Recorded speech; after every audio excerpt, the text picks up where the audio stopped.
Hello and welcome on our YouTube channel GS chemistry. Basically हमने पिछली video में यही डिस्कस किया था कि पॉइंट ग्रुप्स क्या होते हैं और पॉइंट्स ग्रुप कितने होते हैं। पॉइंट्स ग्रुप को दो मेन कैटेगरीज में डिवाइड किया गया है। ये है बेसिक पॉइंट ग्रुप और वो पॉइंट ग्रुप जिनमें रोटेशनल एक्सिस वो मल्टीपल होते हैं। सो जो बेसिक पॉइंट ग्रुप्स होते हैं वो टोटल 11 होते हैं और जो मल्टीपल रोटेशनल एक्सिस होते हैं वो 7 होते हैं। नेक्स्ट हम इनको डिस्कस करेंगे one by one with examples, so आपको क्लियर हो जाएगा कि पॉइंट ग्रुप क्या दिया गया है और कैसे दिया जाता है। ओके, तो आइए शुरू करते हैं one by one study of this point group. तो पहला हमारा पॉइंट ग्रुप है वो CN पॉइंट ग्रुप है, जैसे कि आप देख पा रहे हैं CN। तो इसे मतलब खोल के लिखना, इस पॉइंट ग्रुप को वैसे लिखा जाता है CN प्लस आइडेंटिटी हर एक एलिमेंट में, हर एक मोलिक्यूल्स में या आइटम्स में एग्जिस्ट करता है। तो जो CN है वो सेम टू सेम इसी रोटेशन एक्सिस ऑफ सिमेट्री होगा। जैसे कि किसी मॉलिक्यूल में सिर्फ CN सिमेट्री है तो उसमें सिर्फ CN का ही ऑपरेशन लगेगा, मतलब उसमें CN सिमेट्री ही होगी और कुछ नहीं होगा। तो आपको बात माइंड में रखनी है कि CN को कैसे खोलना है, CN प्लस E। जैसे कि हमारी ओपन बुक स्ट्रक्चर होती है H2O2 की, इसमें ऑक्सीजन जो ये H एटम्स होते हैं ये अबोव द प्लेन होते हैं, एक दूसरी साइड होता है और उसके opposite side above the plane होता है। तो इस मॉलिक्यूल को हम यहाँ से जेड एक्सिस के अलोंग रोटेट करेंगे तो हमारी यहाँ से ये मॉलिक्यूल रोटेट करके यहाँ आ जाएगा और ये मॉलिक्यूल यहाँ से यहाँ आ जाएगा। तो इसमें C2 सिमेट्री लगेगी और आइडेंटिटी हमेशा हर एक एलिमेंट में या हर एक ग्रुप में प्रेजेंट होता है। तो जो हमारी C2 सिमेट्री इसमें लगेगी तो ये पॉइंट ग्रुप जो हमारा हो गया वो उसी एक्सिस का होगा, उसी रोटेशन का होगा। जैसे इसमें C2 सिमेट्री लगी है तो इसका पॉइंट ग्रुप हम बोलेंगे सिर्फ C2 पॉइंट ग्रुप है, यानी कि ऐसा पॉइंट ग्रुप जिसमें कोई प्लेन कुछ नहीं होता, सिर्फ एक एक्सिस ऑफ सिमेट्री लगती है, एक्सिस की रोटेशन लगती है और कुछ नहीं होता। ऐसी एक स्पेसिफिक ग्रुप है C1 जिसमें सिर्फ एक ऑपरेशन होता है और उसमें कुछ भी नहीं होता, सिर्फ एक प्लेन होता है। C1 उसको इसीलिए बोला जाता है कि उसमें सिर्फ सॉरी तो C1 पॉइंट ग्रुप है, उसका मतलब है सिर्फ C1 के अराउंड रोटेशन है। इसका मतलब है उसमें सिर्फ आइडेंटिटी एलिमेंट लगेगा। 1 का मतलब यहाँ पे आप समझ रहे हैं ना, n ऑर्डर ऑफ एक्सिस। तो यहाँ पे 360 के अलोंग देंगे तो रोटेशन होगी उसके अलोंग, और किसी एंगल के अलोंग कोई रोटेशन नहीं होगी। इसका मतलब ये है जो C1 पॉइंट ग्रुप है वो स्पेसिफिक पॉइंट ग्रुप है जिसमें सिर्फ आइडेंटिटी एलिमेंट होता है और कोई एक्सिस ऑफ सिमेट्री, कोई प्लेन कुछ लाई नहीं करता, सिर्फ आइडेंटिटी ही एग्जिस्ट करती है। जैसे कि हमारा एग्जांपल हम क्लियर कर पा रहे हैं CHFCl Br, हर एक कार्बन से जुड़ा हुआ सब्स्टिट्यूट है वो अलग अलग है, HFCl और Br। इसमें हम कोई प्लेन ऑफ सिमेट्री, कोई एक्सिस ऑफ सिमेट्री कुछ नहीं लगा सकते। ये टेट्राहेड्रल इन नेचर है तो यहाँ से भी नहीं लगा सकते, इस प्लेन से, ना इससे और ना ही इससे, और ना ही हम इसको कहीं से रोटेट कर सकते हैं। ओके, सो सिर्फ इसमें सिर्फ आइडेंटिटी एलिमेंट है तो इसमें C1 पॉइंट ग्रुप हो जाएगा हमारा। ओके, नेक्स्ट हम डिस्कस कर रहे हैं हमारा CI point group. CI point group जो मेनली होता है, CI पॉइंट ग्रुप वो होता है जिसमें सिर्फ और सिर्फ आइडेंटिटी एलिमेंट हो, आइडेंटिटी मतलब सेंटर ऑफ सिमेट्री हो, sorry inversion centre of symmetry, मेरे को ये ध्यान नहीं रहता, सॉरी इन्वर्जन को मैं कई बार आइडेंटिटी बोल देती हूँ। I जो है हमारा इन्वर्जन सेंटर होता है, माइंड रखिए इस चीज़ को कि I जो है हमारा इन्वर्जन सेंटर है और E है वो आइडेंटिटी एलिमेंट है। ओके, तो इस हमारे पॉइंट ग्रुप में जो CI पॉइंट ग्रुप हमारा होता है उसमें सिर्फ I होता है, और जैसे कि हम जानते हैं आइडेंटिटी है वो हर एक एलिमेंट में होता है, तो उसको तो चाहे बोलूँ चाहे ना बोलूँ फिर भी E को सब में जोड़ना ही जोड़ना है। वो एक्स्ट्रा एलिमेंट है हमारा, हर एक में एग्जिस्ट करेगा। तो जो हमारा CI पॉइंट ग्रुप है उसमें I मेन कंपोनेंट होता है और ये सब में होता ही है। तो जो नंबर ऑफ ऑपरेशंस लगेंगे, एक तो I का हो जाएगा और एक आइडेंटिटी का। आइडेंटिटी का हमेशा एक ही ऑपरेशन होता है ना, इसीलिए एक इसका और एक इसका, नंबर ऑफ ऑपरेशन है वो 2 हो जाएंगे।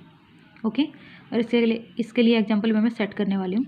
आगे देखिए, जो हमारा ये पॉइंट ग्रुप है स्टैगर्ड 1,2 डाइक्लोरो डाइब्रोमो, इसकी स्ट्रक्चर देखिए आप, यहाँ पे ये कार्बन एटम है, यहाँ पे ये कार्बन एटम जो पॉइंट से दिखा रखा है मैंने, यहाँ से ये कार्बन एटम अटैच है HCl Br और यहाँ से ये BrClH। तो ये दोनों एक दूसरे के बोलते हैं ना अपोजिट Y। ये हमारा इरेक्ट Y है और ये हमारा इन्वर्टेड Y है। ऐसे होगा तो इन्वर्टेड Y होगा ना, ऐसे इन्वर्टेड Y और ऐसे इरेक्ट Y, सीधा Y है और ये उल्टा Y है। सो इसकी सिमेट्री हम अगर देखें तो यहाँ से सिर्फ हमारी आइडेंटिटी एलिमेंट है जो इसमें एग्जिस्ट करता है। सो हम अगर हमें इस आइडेंटिटी देखने के लिए क्या बताया गया है कि हमें हमारे मॉलिक्यूल का सेंटर चाहिए होता है, इसलिए तो उसको सेंटर ऑफ इन्वर्जन बोला जाता है, सेंटर ऑफ सिमेट्री बोला जाता है। उसके लिए हमें एक सेंटर सिलेक्ट करना होता है उस मॉलिक्यूल का। तो ये सेंटर हमारे मॉलिक्यूल का यहाँ है, इस कार्बन कार्बन के बॉन्ड के इन बिटवीन। यहाँ से हम चलेंगे इस साइड तो Br एटम हमें मिल रहा है, उसके अपोजिट साइड चलेंगे तो भी सेम एटम हमें मिल रहा है। ऐसे ही H के लिए, ऐसे ही इस H के लिए, ऐसे ही Cl के लिए उसी डिस्टेंस पे हमें वो एटम मिलना चाहिए जो एक साइड है, दूसरी साइड भी वहीं होना चाहिए। इसलिए हम कह सकते हैं कि उसमें Ci पॉइंट ग्रुप है, यानी कि उसमें I जो है हमारा एग्जिस्ट करता है। ये मेन थिंग है कि कोई पॉइंट ग्रुप आप डिस्कस कर रहे हो उसके ऑपरेशन पहले डिफाइन करो आप, उसके बाद नेक्स्ट स्टेप पे चलो। तो ये ऑपरेशन आपको बेसिकली तो आपको सीखने ही पड़ेंगे, और अगर आप सीख नहीं पा रहे हो तो आप याद कर लीजिए इन ऑपरेशंस को कि कैसे लगेंगे। जैसे हमारा नेक्स्ट पॉइंट ग्रुप है CS पॉइंट ग्रुप। ये CS इसीलिए लगाया गया है कि इस पॉइंट ग्रुप में हमेशा सिर्फ एक प्लेन होगा। जो मैंने C1 में बोल दिया था गलती से, वो ये पॉइंट ग्रुप था कि इस पॉइंट ग्रुप में हमेशा एक मोलिकुलर प्लेन बेसिकली होता नहीं है, लेकिन फॉर आवर सफिशिएंसी हम मोलिकुलर प्लेन उसको बोल देते हैं कि हर एक मोलिकुल से पास होने वाला प्लेन।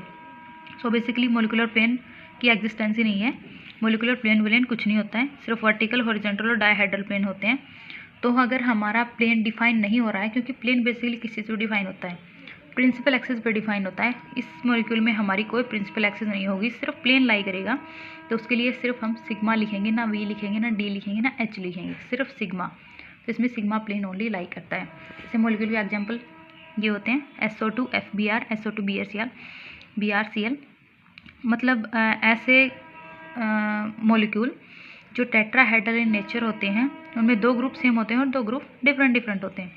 तो यहाँ से जो प्लेन पास करेगा, इसमें मैंने रेड लाइन से दिखा रखा है कि यहाँ से जो प्लेन पास करेगा इन बिटवीन देज वो एटम्स, और इन बिटवीन इन इस F और Cl के ऊपर से, मतलब इनको बीच में से आधा आधा काटेगा वो प्लेन। एक O इस साइड होगा प्लेन के और एक O इस साइड होगा, बिकॉज ये प्लेन में है और ये हमारे अवे टुवार्ड्स द ऑब्जर्वर और ये away from the observer. Dash line को हम अवे फ्रॉम ऑब्जर्वर दिखाते हैं, और जो ये हमारी डैश लाइन होती है, डार्क लाइन, सॉलिड लाइन्स, इसको हम टुवार्ड्स द ऑब्जर्वर बोलते हैं। जो प्लेन इस पासिंग करेगा SFCl और इन बिटवीन 2 O एटम्स, ये हमारा सिंगल एकमात्र प्लेन होगा जो इस मॉलिक्यूल से पास करेगा, और इसलिए इस मॉलिक्यूल में हमारी CS पॉइंट ग्रुप होगा। ओके, और ऐसे ही हम देख रहे हैं ये वाला, इसमें बताइए सिर्फ एक ही प्लेन होगा। ये दोनों Cl अबोव द प्लेन है, टुवार्ड्स द ऑब्जर्वर हैं। तो इनसे जो यहाँ से जो प्लेन पास करोगे आप, ये कट करेगा इसको, क्योंकि प्लेन में तो हमें सिर्फ मिरर इमेज देखनी होती है। तो यहाँ से एक प्लेन पास कर सकता है, ना कोई एक्सिस पास करेगा, ना कुछ और सिमेट्री होगी।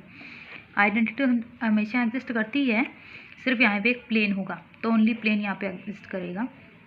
तो इसका पॉइंट ग्रुप हमारा CS हो जाएगा। नेक्स्ट वही एग्जाम्पल फिर से NHCH3 हॉल्ट वाइज या NH2Cl, यानी कि 2 ग्रुप सेम और एक डिफरेंट हो जाएगा। तो हमारा जो प्लेन पास करेगा वो 2 जो सेम ग्रुप हैं उनके इन बिटवीन पास करेगा, ताकि हमें इन 2 ग्रुप्स की मिरर इमेज एक दूसरे के ऊपर दिख सके। मतलब एक एटम को दूसरा एटम दिखाई दे सके, एक एटम को दूसरा एटम चमके। क्लियर? मतलब CS3 साइड है तो इस साइड भी CS3 होगा उस प्लेन के। तो इन बिटवीन देज एटम्स निकलेगा जो प्लेन, और इसको आधा आधा काटेगा, मतलब इस N एटम को और इस H एटम को। बेसिकली हम ग्रुप थ्योरी में क्या मान के चलते हैं, जो एटम्स होते हैं हमारे वो स्फेरिकल इन शेप होते हैं। तो हम प्लेन पास करते हैं तो ऐसे बोलते हैं ना कि आधा आधा मॉलिक्यूल को काटेगा। तो इसीलिए बोलते हैं कि बेसिक जो आइडियाज़ हमारा होते हैं ग्रुप थ्योरी में, हम एटम्स को स्फेरिकल मान के चलते हैं। ओके, तो इसमें हमारा सिर्फ एक प्लेन ही लाई करता है मॉलिक्यूल में। तो उसके लिए हमारा जो पॉइंट ग्रुप होगा वो CS पॉइंट ग्रुप होगा। ओके, ऐसे ही हमारी यूजफुल एग्जांपल्स ये भी हैं, CF2HCl या CHF2Cl, कुछ भी बोल सकते हो आप इसको। यहाँ से जो प्लेन पास करेगा इस एटम को ये एटम दिखाई देना चाहिए, यानी कि इन बिटवीन देज होगा, और इनके ऊपर से यानी कि इनको आधा आधा कट करेगा। तो ये प्लेन भी सिंगल प्लेन हो गया हमारा। तो इस मॉलिक्यूल को भी CS पॉइंट ग्रुप हम दे सकते हैं। ऐसे ही FCl B FCl Br अलग अलग सब्स्टिट्यूएंट हो गए। तो वैसे इसको बच्चे बेसिकली मोलिकुलर प्लेन बोल देते हैं कई बार, लेकिन मैंने पहले भी डिस्कस किया है कि मोलिकुलर प्लेन नाम की कोई चीज़ नहीं होती। मोलिकुलर प्लेन कुछ नहीं होता है, वो हमें बेसिस देना होता है प्रिंसिपल एक्सिस का, या तो वो वर्टिकल होगा या हॉरिजॉन्टल होगा या डायहेड्रल होगा। ओके, तो कीप इन माइंड, आप कभी भी एग्जाम में बैठो तो मोलिकुलर प्लेन की बात ना करो आप सिर्फ डिफाइन करो on the basis of principal axis, या तो वर्टिकल होगा या हॉरिजॉन्टल होगा या फिर डायहेड्रल प्लेन होगा। इसके अलावा कोई भी प्लेन किसी मॉलिक्यूल में एग्जिस्ट नहीं कर सकता। ओके, ऐसे ही हमारा ये एग्जांपल है HOCl का। ये बैंड शेप का है और प्लेन में है वैसे तो। इसके अगर हम प्लेन कट करेंगे, जैसे एक O एटम है, एक H है, एक Cl है, तो इनको बीच में से काट देगा आधा आधा। स्फेरिकल शेप होते हैं, पहले भी बताया है। तो आधा आधा ये मॉलिक्यूल को काटेगा, तो ये एक दूसरे की मिरर इमेज इन्हें दिखेगी। तो इसमें सिर्फ एक सिंगल प्लेन होगा, तो इसके लिए भी CS पॉइंट ग्रुप हम डिनोट करते हैं। ओके, नेक्स्ट हमारा C2H3Cl। इसमें सिर्फ एक एटम डिफरेंट हो, हमारी जिथेन की स्ट्रक्चर होती है उसमें।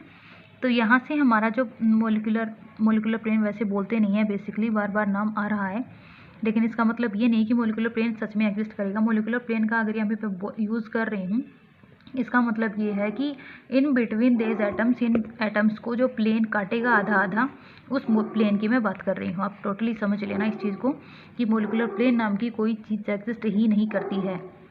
ओके, नेक्स्ट हम इस एग्जांपल को लेके कर रहे हैं। तो यहाँ से जो ये जैसे कि हमें दिख रहा है, ये जो पूरा मॉलिक्यूल वो प्लेनर है, ये स्फेरिकल है, ये स्फेरिकल है। तो यहाँ से हम इस मॉलिक्यूल को पूरे को आधा आधा काट सकते हैं ऐसे। ओके, नेक्स्ट फिर इसके लिए बेंजीन के ऊपर सब्स्टिट्यूशन अलग अलग होता है, उसके लिए भी हम CS पॉइंट ग्रुप ही देंगे, क्योंकि आपको पता है कि प्लेनर है और इससे इन बिटवीन एटम्स काट सकते हैं इसको भी सेम एज इट इज़, एक जगह पे एक छोड़ के एक, ऐसे सब्स्टिट्यूट अलग अलग हो जाएं तो भी। ये जो केस आता है हमारा, ये नॉर्मल केस नहीं होता है बेसिकली।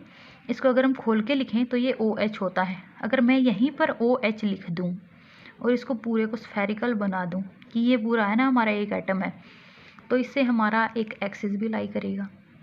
ओके, सो बेसिकली इससे मैं ये बताना चाहती हूँ कि अगर स्पेसिफिक केस अगर फिनोल का बोल दिया जाए कि OH है, वो पूरा एक स्फेयर में है, तो अलग अलग एटम में आपको डिवाइड नहीं करना है, तो आपके लिए एक्सिस ऑफ सिमेट्री भी लाई करेगी। तो उसके लिए हमारा पॉइंट ग्रुप होगा वो कुछ अलग होगा, और इसके लिए जो हमारा पॉइंट ग्रुप है वो अलग है। O और H को हम अलग अलग डिफ्रेंशिएट कर रहे हैं कि O अलग स्फेयर में है और H अपना अलग एटम है, उसको स्फेरिकल शेप में बता रहे हैं। तो इसके लिए सिर्फ हमारा प्लेन लाई करेगा, और इसके लिए हमारा जो पॉइंट ग्रुप जाता है वो कैटेगरी को जाता है CS को। ओके, जो हमारे बेसिकली मेन पॉइंट ग्रुप्स जो हैं यहाँ से स्टार्ट होते हैं CNV पॉइंट ग्रुप से। ऐसा मॉलिक्यूल जिसमें हमारा CN एक्सिस ऑफ सिमेट्री होता है with the plane of symmetry, ये हमारा डिनोट करता है पहले वाला एक्सिस ऑफ सिमेट्री को। और V जैसा कि हम जानते हैं vertical plane, dihedral plane, H horizontal plane के लिए होता है। अगर यहाँ पे H हो तो हॉरिजॉन्टल प्लेन, वो आगे डिस्कस करेंगे। पहले C एंड V के लिए डिस्कस करते हैं। जो टोटल नंबर ऑफ ऑपरेशंस होंगे ये तो आपको याद ही रखने पड़ेंगे, कितने होंगे 2n, चाहे रट्टा लगा लो, इसके तो 2n ही होंगे, और ये ऑपरेशन आपको पूरे करने ही करने हैं। इसके बिना किसी भी मॉलिक्यूल में CNV पॉइंट ग्रुप है एग्जिस्ट नहीं करेगा।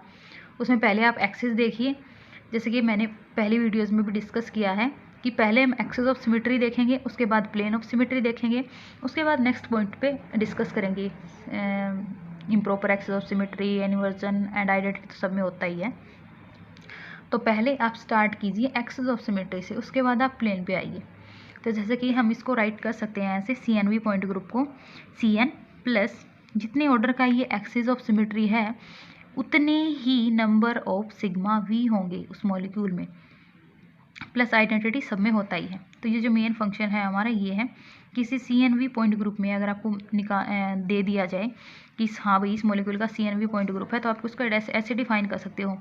CN कोई भी प्रिंसिपल एक्सिस, जैसे मान लिया CN प्रिंसिपल एक्सिस है C3, किसी मॉलिक्यूल से पास हो रहा है, तो उसमें 3 सिग्मा V होंगे, मतलब 3 वर्टिकल प्लेन्स हैं, होंगे ही होंगे। आपको दिखाई नहीं भी दे रहे हैं तो भी आप देख लीजिए, उसमें ढूंढ लीजिए चाहे कहीं भी, उसमें 3 वर्टिकल प्लेन होंगे ही होंगे। अगर यहाँ पे प्रिंसिपल प्लेन है वो C3 है तो ओके। जैसे मैं यहाँ पे N2 के लिए बात कर रही हूँ, N=2, तो C2 भी हो जाएगा हमारा। इसके लिए हमारे नंबर ऑफ ऑपरेशन कितने डिफाइन है 2n, n की वैल्यू पुटअप करो 4 हो जाएगा टोटल नंबर ऑफ ऑपरेशन। तो जैसे हमारे CN के लिए कैसे निकालते हैं n-1 ऑपरेशन, तो C2 के लिए कैसे निकालेंगे 2-1 यानी कि 1 ऑपरेशन। इसके लिए एक सिग्मा V के लिए 1 होता है, तो 2 सिग्मा के लिए 2 हो जाएंगे, प्लस एक आइडेंटिटी के लिए होता है तो 1 ही हो जाएगा, 1 + 2 + 1 4 ऑपरेशन टोटल हो गए हमारे। तो हमें ऑपरेशंस जो हैं वो कवर अप करने होते हैं किसी भी पॉइंट ग्रुप में। तो आपको ये मेन चीज़ है वो नंबर ऑफ़ ऑपरेशंस भी होती हैं कि आप पॉइंट ग्रुप के साथ साथ नंबर ऑफ़ ऑपरेशंस भी उसके याद रखो, ताकि अगर कोई थोड़ी बहुत गड़बड़ हो जाए तो आप एडजस्ट कर सको उसको। एग्जाम्पल H2O का एग्जाम्पल है, CN भी पॉइंट ग्रुप के अंदर ही जाता है, जिसमें C2 सिमेट्री होती है, इसमें एक्सिस ऑफ सिमेट्री, तो उसमें 2 सिग्मा भी प्लेन लाई करते हैं, जिसके लिए C2 भी पॉइंट ग्रुप हो जाएगा। ऐसे ही एग्जांपल्स हैं, मैं आगे सेट कर रही हूँ, आपको पिक्चर्स खोल के दिखा रही हूँ। H2O के लिए C2 भी पॉइंट ग्रुप होगा, बिकॉज यहाँ से C2 एक्सिस पास करेगा तो ये H यहाँ पे, ये H यहाँ पे इस साइड हो जाएगा, और जो हमारा प्लेन वो है वो पास होगा इस O से H से इन सारे एटम्स को आधा आधा काटेगा, बिकॉज ये स्फेरिकल इन शेप होते हैं, जैसे कि मैंने पहले भी डिस्कस किया है आपसे। तो इसके लिए C2 भी पॉइंट ग्रुप हो जाएगा। ऐसे ही इसके लिए जो पॉइंट ग्रुप होगा वो यहाँ से एक्सिस पास करेगी, इस F को इस F से कन्वर्ट कर देगी, और BR है वो BR एज इट इज़ रहेगा, उसके ही अलॉन्ग हम इसको रोटेट कर रहे हैं। तो जो एक्सिस ऑफ सिमेट्री होगी वो C2, तो इसीलिए C2 भी पॉइंट ग्रुप में जाएगा, बिकॉज सिग्मा V जैसे कि मैंने डिफाइन किया है यहाँ ऑपरेशन, आप आंख बंद करके भी बोल सकते हो उसको, ठीक है। 2 सिग्मा V प्लेन्स होंगे, ओके। थर्ड के लिए हमने डिस्कस किया है, जो इथेन है हमारी सिस वाली इथेन, उसमें भी हमारा C2 भी पॉइंट ग्रुप होगा। यहाँ से हम प्लेन पास कर सकते हैं एक, और एक हमारा यहाँ से भी हो सकता है, ये प्लेन पास करेंगे, इसके लिए C2 प्लेन एक होगा, उसके लिए 2 सिग्मा भी, एक यहाँ पे और एक हमारा हो जाएगा, पूरे एटम्स को आधा आधा काटेगा, वो सारा प्लेन हो जाएगा। थर्ड जो हमारे ये पॉइंट ग्रुप हैं ये सारे डिस्कस करें, PT Cl3 Br, इसके लिए भी हमारी C2 एक्सिस पास करेगी यहाँ से, बिकॉज ये Cl है, इस Cl की तरह कन्वर्ट हो जाएगा। यहाँ से आप लगा नहीं सकते, बिकॉज Br है वो Cl में कन्वर्ट हो जाएगा। तो यहाँ से एक एटम की इमेज हमें बिल्कुल प्रॉपर दिखाई देनी चाहिए, जो हमारा आइडेंटिकल था उसी की ओरिजिनल स्ट्रक्चर हमें दिखाई देनी चाहिए, या जो ओरिजिनल था उसी की आइडेंटिकल हमारी स्ट्रक्चर आनी चाहिए, ओके। नेक्स्ट ऐसे ही हम इसको भी कन्वर्ट कर सकते हैं, जैसे ये भी है, हम खुद भी जो डायग्राम्स हैं वो बना सकते हैं, उसके जितनी आप प्रैक्टिस करोगे उतनी आपका अच्छा होगा ग्रुप थ्योरी। सो आपसे रिक्वेस्ट कर रही हूँ कि आप प्रैक्टिस पे ध्यान दीजिए, जितने मॉलिक्यूल आपको दिखाई दे रहे हैं उन सभी मॉलिक्यूल में axis of symmetry, plane of symmetry और ये लगा के देखिए, उसके बाद आप कैलकुलेट कीजिए कि उसमें पॉइंट ग्रुप कौन सा है, ओके। ऐसे ही इस पॉइंट ग्रुप, इस मॉलिक्यूल के लिए जो पॉइंट ग्रुप होगा वो C2 भी होगा, बिकॉज हम यहाँ से एक प्लेन पास करेंगे तो वो C2 एक्सिस ऑफ सिमेट्री का होगा, मतलब 180 डिग्री पे इस मॉलिक्यूल को रोटेट करेंगे तो H को H दिखेगा और Cl को Cl दिखेगा, ठीक है। उसके बाद जो सिग्मा V हमारा हो वो यहीं से पास होगा, इस मॉलिक्यूल को आधा आधा काटेगा, तो इस H को इसकी मिरर इमेज में दिखेगा और Cl के, और जो हमारा सेकेंड प्लेन होगा वो इस सारे मॉलिक्यूल को हाफ ऑफ एटम्स में डिवाइड करेगा, ठीक है। नेक्स्ट हमारा बेंजीन के ऊपर सब्स्टिट्यूशन होगा डिफरेंट, एक क्लोरीन का और एक ब्रोमीन का। देन हम यहाँ से C2 एक्सिस पास कर सकते हैं, यहाँ से जो हमारी C2 एक्सिस पास होगी वो 180 डिग्री पे इस पूरे मॉलिक्यूल को रोटेट करेगी। उसके बाद जो हमारा सिग्मा V प्लेन्स होगा, ऐसे ही मोस्ट ऑफ तो C2 एक्सिस हमारा सिग्मा V, जैसे कि पहले भी डिस्कस हो चुके हैं, ये प्लेन ऑफ सिमेट्री जो प्रिंसिपल एक्सिस होता है हमारे, उसके बेसिस पे हम सिग्मा V डिफाइन करते हैं। सिग्मा V होगा या H होगा, डायडल प्लेन आप छोड़ दीजिए अभी के लिए, वो डी पॉइंट ग्रुप्स में आते हैं। अभी के लिए V प्लेन पे और H प्लेन पे ध्यान दीजिए। जो हमारा प्रिंसिपल प्लेन है वो C2 है, तो एक ही प्लेन है, एक ही एक्सिस है C2 एक्सिस, उसके अलोंग हम इसके पैरेलल अगर जा रहा है कोई प्लेन तो वो सिग्मा V होगा, और इसके हॉरिजॉन्टल मतलब परपेंडिकुलर जा रहा है तो वो हॉरिजॉन्टल प्लेन होगा। ऐसे ही हम इसके लिए करेंगे। जो बेंजीन है उसमें 2 Cl सब्स्टिट्यूट लगे हैं सेम, तो यहाँ से हम C2 एक्सिस पास कर सकते हैं, इस Cl के लिए ये Cl, इस Cl के लिए ये Cl, यहाँ से ही प्लेन पास कर सकते हैं, जो मिरर इमेज होगी Cl को Cl दिख जाएगा। उसके बाद जो हमारे मॉलिक्यूल हैं उनको आधा आधा काटने वाला प्लेन वो सिग्मा V प्लेन होगा, क्योंकि वो पैरेलल होगा, वर्टिकल नहीं होगा। ऐसे ही इसके लिए सेम सब्स्टिट्यूट है, हम यहाँ से रोटेट करेंगे C2 एक्सिस के अलोंग तो भी हमें इमेज दिख जाएगी इसकी, और यहीं से प्लेन। तो जो C2 एक्सिस होती है, जो प्रिंसिपल एक्सिस होती है, उसके लिए हम किसी मॉलिक्यूल में सिग्मा V ढूंढना चाहें तो 2 सिग्मा V होंगे ही होंगे। इसी तरह ये आप एग्जाम्पल्स में आपको ज़्यादा बता रही हूँ, आप प्रैक्टिस कीजिए इन एग्जाम्पल्स की। जैसे कि ये एग्जाम्पल्स हैं, इसको यहाँ से पास करोगे C2 एक्सिस, इसके अलोंग C2 एक्सिस को पास करोगे तो ये Cl को इसी Cl दिख जाएगी, इसकी इमेज हो जाएगी। 180 पे रोटेट करोगे तो सेम टू सेम होगा इसको, जैसे कि ये मॉलिक्यूल है, और ऐसे ही N2F2 जो हमारा है सिस में, उसके लिए, और जो प्लेनर है हमारा IF3 या ClF3 जो कुछ भी होगा, इसके लिए जो एग्जांपल पहले भी सेट हो चुका है वैसे तो, लेकिन वो सेम जगह पे था सब्स्टिट्यूएंट Cl का। इसको हम यहाँ से जो हमारी एक्सिस होगी वो यहाँ से पास होगी, बिकॉज यहाँ से पास नहीं हो सकती क्योंकि ये अबोव द प्लेन है। जब हम इसको रोटेट करेंगे 180 डिग्री पे, जो ऊपर वाले हैं वो बिलो द प्लेन चले जाएंगे। तो हम एक्सिस ऑफ सिमेट्री है वो यहाँ से लगाएंगे जेड एक्सिस के अलोंग, यानी कि इस ऐसे इस मॉलिक्यूल को रोटेट करेंगे। ये Cl है वो इस साइड आ जाएगा और ये Cl है वो इस साइड आ जाएगा। ओके, नेक्स्ट जो हमारा एग्जाम्पल है, एक इसमें जो Cl है वो टुवार्ड्स द ऑब्जर्वर है और एक इसमें है वो अवे फ्रॉम द है। तो इसको हम यहाँ से जो प्लेन पास करेंगे C2 एक्सिस जो है आपसे लगाएंगे इन बिटवीन 2 Cl, वो ऐसे हो जाएगी, ऐसे मॉलिक्यूल को रोटेट कर देगी। जो अवे है वो टुवार्ड्स आ जाएगा, जो टुवार्ड्स है वो अवे हो जाएगा और यहीं से हमारा प्लेन पास होगा। जो पैरेलल होगा तो सिग्मा V हो जाएगा और एक हमारा इन 2 Cls को आधा आधा काटेगा और इस मॉलिक्यूल के इन बिटवीन जाएगा, वो प्लेन हो जाएगा। नेक्स्ट हमारा सिस में जो H2O2 होगी वो, इसको हम यहाँ से C2 एक्सिस पास कर सकते हैं। इसको यहाँ से 180 डिग्री से रोटेट करेंगे तो ये O इस साइड, ये H इस साइड, ये H इस साइड, ये O इस साइड, तो आइडेंटिकल स्ट्रक्चर हमें मिलेगी। तो इससे हम एक्सिस C2 एक्सिस पास कर सकते हैं। और इसी तरह हमारा सिग्मा V होगा क्योंकि पैरेलल होगा, जो प्रिंसिपल एक्सिस हमारी C2 ही है। और एक हमारा ये प्लेन होगा जो सभी मॉलिक्यूल्स को आधा आधा हाफ पार्ट्स में डिवाइड कर देगा इक्वली। और ऐसे ही हमारा यही है, यहाँ से हम C2 एक्सिस लगाएंगे, यहीं से हमारा प्लेन ड्रॉ होगा और यहीं ऐसी मॉलिक्यूल से जो मोस्ट ऑफ यहीं होते हैं कि जो सिग्मा V जो हमारा होगा मेन वो यहीं होगा। प्लेनर मॉलिक्यूल है तो सारे मॉलिक्यूल्स को आधा आधा कट कर देगा। नेक्स्ट हमारा CONH2NH2, तो सेम ग्रुप है, आप देख पा रहे हैं। यहाँ से मैं C2 एक्सिस लगाऊंगी तो NH2 इस साइड, ये NH2 इस साइड, ये रोटेट हो जाएगा 180 डिग्री के अलोंग। और यहीं से हम अगर मैं प्लेन डालूँ तो इस NH2 को ये मिरर इमेज में NH2 दिखाई दे जाएगा। इसका मतलब मैं यहाँ से प्लेन डाल सकती हूँ। और एक हमारा ये है जो प्लेनर मॉलिक्यूल है, सो ये जो हम प्लेन लगाएंगे सारे मॉलिक्यूल्स को आधा आधा डिवाइड कर देगा। उसके बाद ये एग्जांपल, ये रिंग के अंदर एक रिंग है जो कि 6 मेंबर्ड है और ये हमारी बेंजीन लाइक लग रही है, जो बार वाली रिंग है, आउटर रिंग। इनर रिंग है वो थोड़ी कंफ्यूजिंग है, बट कंफ्यूज नहीं होना है। ये प्लेनर है हमारा मॉलिक्यूल, इसको हम काटेंगे, यहाँ से C2 एक्सिस पास करेंगे, यहाँ से in between this C2 axis pass करेंगे तो ये हमारा 180 डिग्री पर रोटेट हो जाएगा और हमें सेम मॉलिक्यूल मिलेगा, आइडेंटिकल स्ट्रक्चर हमें मिलेगी। और यहीं से हम प्लेन भी लगा सकते हैं बिकॉज मॉलिक्यूल है वो सारे हाफ पार्ट में डिवाइड हो रहे हैं। बेंजीन रिंग है, आधी इस साइड है, आधी इस साइड है। और ऐसे ये प्लेनर है तो सारे मॉलिक्यूल्स को आधा आधा काटने वाला प्लेन भी हम अप्लाई कर सकते हैं। नेक्स्ट एग्जांपल, ये C, यहाँ पे कोई भी एटम हो सकता है, कोई भी CH3 जैसे कि हम देख पा रहे हैं। ये टुवार्ड्स द ऑब्जर्वर, ये अवे फ्रॉम द, ठीक है। तो हम यहाँ से एक प्लेन अप्लाई कर सकते हैं, C2 प्लेन। ये इस जो टुवार्ड्स है ये अवे फ्रॉम हो जाएगा और ये अवे है वो टुवार्ड्स में आ जाएगा। यहीं से हम एक एक्सिस भी अप्लाई कर सकते हैं, जो मेनली पहले एक्सिस देखनी होती है। पहले एक्सिस अप्लाई करेंगे, उसके बाद यहीं से प्लेन भी अप्लाई कर सकते हैं। ये 3 मेंबर्ड है हमारी ट्राईसाइक्लिक रिंग है कार्बन एटम्स की, और उसके ऊपर सब्स्टिट्यूएंट लगे हुए हैं 2 CH3 मिथाइल यानी कि सब्स्टिट्यूएंट। तो इसको हम यहाँ से भी प्लेन पास कर सकते हैं। पहले एक्सिस देखेंगे, एक्सिस पास हो रही है C2, उसके बाद जो हमारा प्लेन होगा, प्लेन भी हो सकता है क्योंकि इस Cl को CH3 को ये CH3 दिखाई दे जाएगा, मिरर इमेज इसकी बन जाएगी यहाँ पे, ठीक है।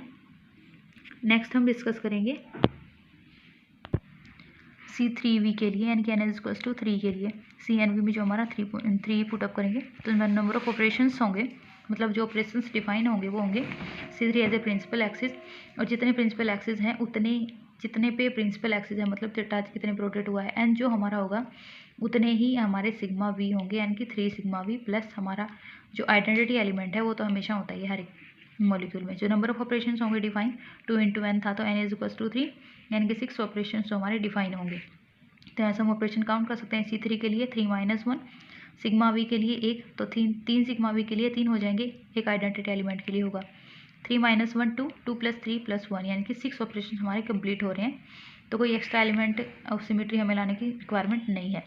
यहीं से हम इसके पॉइंट ग्रुप से ही हम इसके ऑपरेशंस हैं वो डिफाइन कर सकते हैं।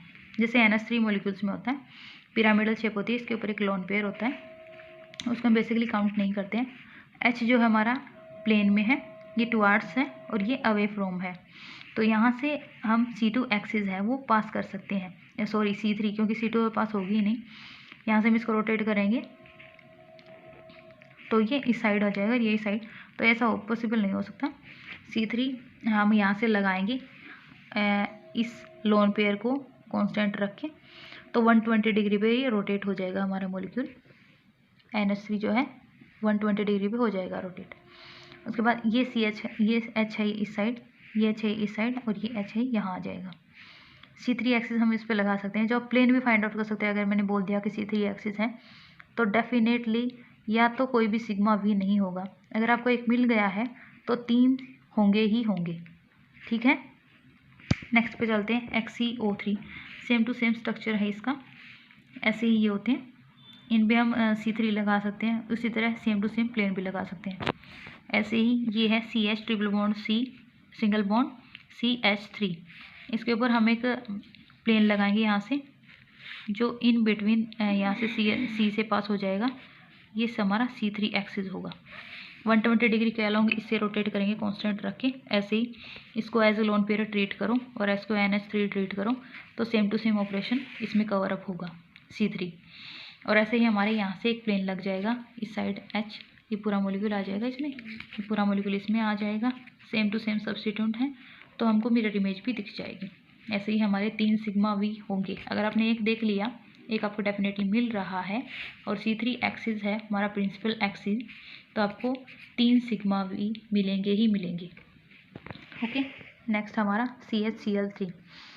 ऐसे इसकी शेप है ये, यहाँ से ये एक अलग सब्स्टिट्यूट है, तो इसका आप एज ए कांस्टेंट मान सकते हो, मतलब इसको पकड़ के आप रोटेट कर सकते हो इसके C3 एंगल के लोग, मतलब 120 डिग्री रोटेशन आप दे सकते हो। ऐसे ही इसको NH3 की तरह ट्रीट करके कंपैरेटिवली अगर आप स्टडी करेंगे ग्रुप थ्योरी को तो बहुत ही ईजी होती है। जैसे कि हम -3 को बेस मान के यहाँ पे C3V में स्टडी कर रहे हैं। जो मैंने एग्जांपल सेट किए हैं तीनों NH3 को बेस मान के किए हैं। ये हमारे जो molecule as a lone pair treat भी कर सकते हैं आप इसको मानो तो, लेकिन आपको अगर इसको कांस्टेंट रख के मानोगे तो ज़्यादा बेटर होगा। यहाँ से हम 120 डिग्री से रोटेट कर सकते हैं इसको, तो Cl इस साइड हो जाएगा। इस साइड प्लेन भी लगा सकते हैं, ऐसे पूरा प्लेन जो इसको Cl और H को, फिर इस Cl और H को लेके, फिर इस Cl और H को लेके, C एटम तो इन बिटवीन आता ही रहेगा। 3 सिग्मा V हमारे हो जाएंगे। आइडेंटिटी हमारा हमेशा ही होता है। तो C3V के लिए हमारे जो ऑपरेशंस होंगे, नंबर ऑफ ऑपरेशंस वो 6 होंगे। जो ऑपरेशंस डिफाइन होंगे C3 + 3 sigma V + identity element. Next हम C4 के लिए प्रोसीड करते हैं। 4n की वैल्यू हमारी 4 होगी तो C4V हो जाएगा। जो नंबर ऑफ ऑपरेशंस डिफाइन होगा वो 2n होंगे, यानी कि n की वैल्यू 4, यानी कि 8 ऑपरेशंस टोटल हमारे हो जाएंगे। तो यहाँ से हम बेसिकली C4V के लिए ऑपरेशन है वो डिफाइन कर सकते हैं, रिलेशन है वो डिफाइन कर सकते हैं। C4 प्लस जो प्रिंसिपल एक्सिस है n, उतने ही सिग्मा V, यानी कि 4 sigma V plus identity element. तो इसके लिए नंबर ऑफ ऑपरेशंस C4 के लिए 4 - 1 यानी कि 3। एक सिग्मा V के लिए 1 होता है, तो 4 सिग्मा के लिए 4 हो जाएंगे। आइडेंटिटी के लिए एक हमेशा डिफाइन होता ही है, तो 3, 4 + 1 यानी कि 8 टोटल हमारे ऑपरेशन हैं वो डिफाइन हो गए। और ये जो मेनली पॉइंट ग्रुप मिलता है C4V टाइप का, ये पिरामिडल टाइप के कॉम्प्लेक्सेस में मिलता है। जैसे कि हमारा हो गया XeF4 हो गया, इसमें मिलेगा। ठीक है, तो इसको आप एज ए कांस्टेंट रख के, मतलब इसको पकड़ के आप 90 डिग्री से रोटेट कर सकते हो C4 के अराउंड। एक्सेस ऑफ सिमेट्री आपकी पॉसिबल है, और ऐसे ही हमारा प्लेन हो जाएगा। ठीक है, तो हमारे 4 सिग्मा प्लेन होंगे, एक तो यहाँ से, एक इस एक्सिस के, इस एक्स के अलोंग, एक इस एक्स के अलोंग, और एक इन बिटवीन देज 2 एंड इन बिटवीन देज 2। ये तो हमारा अबोव द प्लेन है ना एटम, ये ऊपर की साइड उठा हुआ, और ये चारों जो एटम है वो प्लेन में है। डैश लाइन से दिखा रखा है ना, ऊपर की साइड उठा हुआ है। ये M जो मेटल आयन है या कुछ भी है उसके लिए, जो कि डिफरेंट एलिमेंट है। सो ये हमारे ऑपरेशंस डिफाइन होते हैं। नेक्स्ट वीडियो में हम डिस्कस करेंगे आगे के पॉइंट ग्रुप। बेसिकली मैंने 4 पॉइंट ग्रुप बताए हैं, CS और CN और CI और C4V CNV। सो ये आप उसमें प्रैक्टिस कीजिए ज़्यादा से ज़्यादा, तो आपकी ग्रुप थ्योरी और ज़्यादा क्लियर हो जाएगी। नेक्स्ट वीडियो में हम डिस्कस करेंगे आगे के बेसिक पॉइंट ग्रुप, जो हमारे 11 होते हैं टोटल। हमने आज रिवाइज़ किए हैं सिर्फ 4 ही पढ़े हैं। चलो उसको आगे प्रोसीड करेंगे। अगर आपको वीडियोस पसंद आ रही हैं तो प्लीज़ सब्सक्राइब कीजिए। अगर कोई प्रॉब्लम है तो कमेंट करना ना भूलें। Thank you.